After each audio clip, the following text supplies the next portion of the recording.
Hello friends, welcome back to my YouTube channel. अगर आपने आगे की वीडियोस नहीं देखी है तो प्लीज जाकर देख लीजिए। दादाजी गुस्से में कॉन्ट्रैक्ट पेपर को फाड़ देते हैं और कहते हैं पहले ये प्रॉब्लम्स को सॉल्व करो फिर आना शेयर लेने। मेयर जूही को कॉल करके बताता है कि मुझे टिप मिली है, पार्क बिग माउस को बिल दिलाने वाला है। दादाजी कहते हैं उसकी इतनी हिम्मत, वो मुझसे जंग करना चाहता है। मीहो डैड को कॉल करके बताती है मैं आज स्पेशल कैदियों का पीछा करने जा रही हूँ जो जेल से बाहर काम करने के लिए जाते हैं। वह कहते हैं तुम वहाँ पर मत जाओ, वहाँ हम लोग जाएंगे, वहाँ बहुत खतरा हो सकता है। पर वह कहती है वह भी जेल से निकल गए होंगे, आप टाइम पर वहाँ पर नहीं पहुँच पाएंगे, इसलिए मैं वहाँ जा रही हूँ। यह सुनकर पार्क भी वहाँ जाने की तैयारी करता है। तभी वहाँ गोंगजू आ जाता है। आप लोग आगे जाइए, मैं पीछे से आता हूँ। वह गोंगजू से पूछता है मैं जान सकता हूँ तुम यहाँ क्या कर रहे हो? वह कहता है तुमने मुझे यहाँ पर आने पर मजबूर कर दिया है। मेरे लोग आपस में बात कर रहे हैं कि तुम्हें जान से मार दिया जाए या फिर छोड़ दिया जाए, इसलिए मैं तुम्हें ऑफर देने आया हूँ, मेरे साथ हो जाओ। इसके बाद तुम्हारी लाइफ में कोई प्रॉब्लम नहीं होगी, तुम्हारी लाइफ हमेशा ऑटो पायलट पर चलेगी, पैसे आते रहेंगे, तुम उड़ाते रहोगे। पार्क कहता है अगर यही ऑफर मुझे चेयरमैन दे तो मैं इसके बारे में सोचूंगा, अभी के लिए तुम्हें यहाँ से जाना चाहिए। मीहो उनका पीछा करते हुए एक सीक्रेट प्लेस पर चली जाती है। हम देखते हैं वहाँ पर सारे कैदी एक सूट पहनकर अंदर जाते हैं। मीहो फादर को कॉल करके बताती है यहाँ पर केवल एक ही गेट है, अंदर जाने का कोई और रास्ता नहीं है। वो कहते हैं हम लोग यहाँ पर बस पहुँचने वाले हैं, तुम हमारा वेट करो, अंदर अकेले मत जाना। तभी उस जगह पर एक बहुत जोरदार धमाका होता है। मीहो अंदर चली जाती है मदद करने के लिए। सारे कैदी धीरे धीरे बाहर आने लगते हैं, उनको बहुत ज्यादा चोट लगी होती है। मीहो अंदर जाने पर देखती है कि बहुत ज्यादा पाइपलाइन है, साथ ही वह अपने फोन से उस जगह की वीडियो बना रही होती है। उसे वहाँ पर एक कैदी फंसा हुआ दिखता है और उसे बचाने की कोशिश करती है। बचाने पर वह देखती है कि वह कैदी कोई और नहीं बल्कि साइको है। वह उससे पूछती है क्या तुम अपने पैरों पर चल सकते हो? तभी वहाँ पर एक पाइपलाइन फट जाती है जिससे वहाँ पर पानी गिरने लगता है। वह दोनों पूरी तरह से गीले हो जाते हैं। दादाजी का सेक्रेटरी आकर आज के एक्सीडेंट के बारे में बताता है। वहाँ पर मेयर भी होता है। दादाजी बोलते हैं आज बहुत बड़ी दुर्घटना हो गई है, हालांकि मुझे इसका अनुमान था। मेरे पुराने दोस्त ने मुझसे कहा था कि आगे चलकर बहुत बड़ी प्रॉब्लम खड़ी हो सकती है, पर मैंने उसकी बात नहीं मानी। देखो आज क्या हो गया। मेयर बोलता है मैं चाहता हूँ आप बिग माउस को बेल दिलाने से ना रोकें, उसे बाहर आने दें, फिर मैं उसे अपने तरीके से संभालता हूँ। पार्क बिग माउस को बेल दिलवा देता है। वह दोनों कोर्ट से बाहर आकर एक रेस्टोरेंट के सामने आते हैं। पार्क पूछता है क्या आपको डर नहीं लगता? आपके दुश्मनों को इस जगह के बारे में पता चल सकता है। वह कहता है यह मेरी पसंदीदा जगह है, पहले मैं इस जगह पर शेफ था, मुझे खाना बनाना बहुत पसंद है। पार्क कहता है मैं खुद को रोक नहीं पा रहा हूँ या पूछने से कि आपने उससे जेल में कहा था कि किसी ने फोन करके मुझे बचाने को कहा था, क्या मैं जान सकता हूँ वह कौन है? बिग माउस बोलता है आज शाम को 9 बजे आ जाना, मैं तुम्हें उससे मिलवा दूंगा। पार्क वहाँ से बाहर चला जाता है। तभी उस रेस्टोरेंट में एक ब्लास्ट होता है। बिग माउस की मौत में मेयर का हाथ होता है, पर अभी भी पार्क जिंदा था, इसलिए वह एक किलर को हायर करता है उसे जान से मारने के लिए।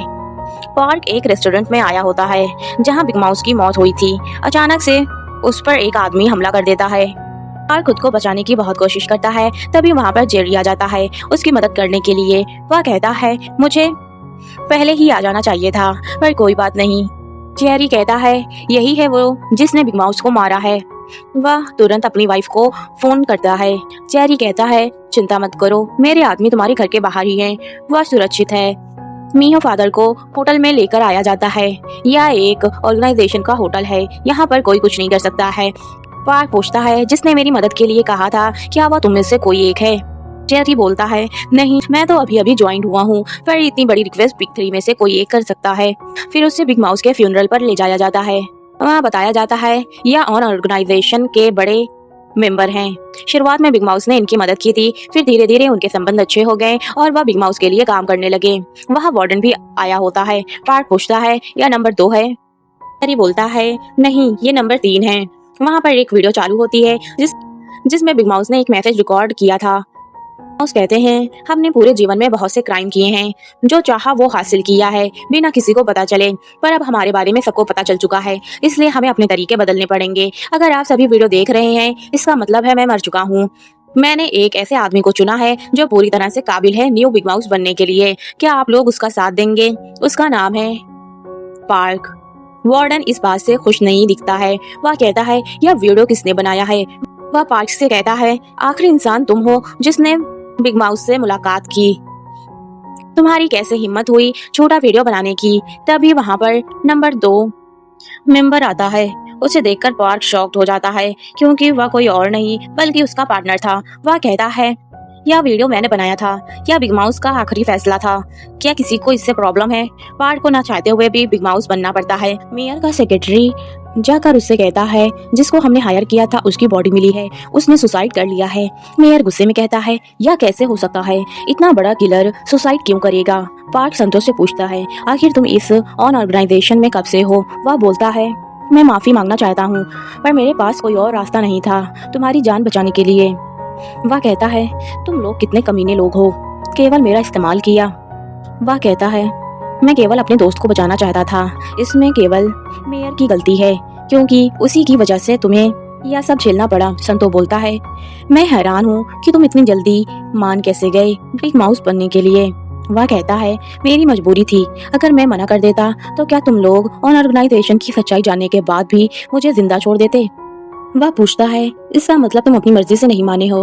वह बोलता है हाँ मैं क्यों क्राइम की दुनिया का बेताब बादशाह बनूं। पार्क का दोस्त कहता है यह बात किसी ने नहीं सुनी। तुम्हें अपनी कमजोरी छुपानी होगी क्योंकि अभी भी ऑर्गेनाइजेशन के बहुत लोग नहीं चाहते कि तुम बिग माउस बनो और यह उससे बड़ी प्रॉब्लम है। पार्क अपनी वाइफ के पास जाता है। वह उससे पूछता है कि क्या हमें प्रोफेसर का केस लड़ना चाहिए। फादर कहते हैं जब बिग माउस ही नहीं रहा तो उसके केस का क्या मतलब। मीहू कहती है हमें अभी पीछे नहीं हटना चाहिए। हॉस्पिटल में इतने सारे लिकोमिया के मरीज हैं और जेल के कैदियों ने मदद के लिए उससे कहा है और तो और उसकी मदद की उसका भी कुछ पता नहीं चल रहा है। हम पीछे नहीं हट सकते। अगर हम पीछे हट गए तो यह अमीर लोगों को कोई नहीं रोक पाएगा और यह आगे ऐसे ही क्राइम करते रहेंगे। फादर बोलते हैं पर हमारी मदद करेगा कौन। वह कहते हैं बिग माउस के लोग जो हमारी मदद कर सकते हैं। फादर कहते हैं लेकिन वह तो बुरे लोग हैं। वह कहती है हम बुरे लोगों का इस्तेमाल करके बुराई खत्म करेंगे।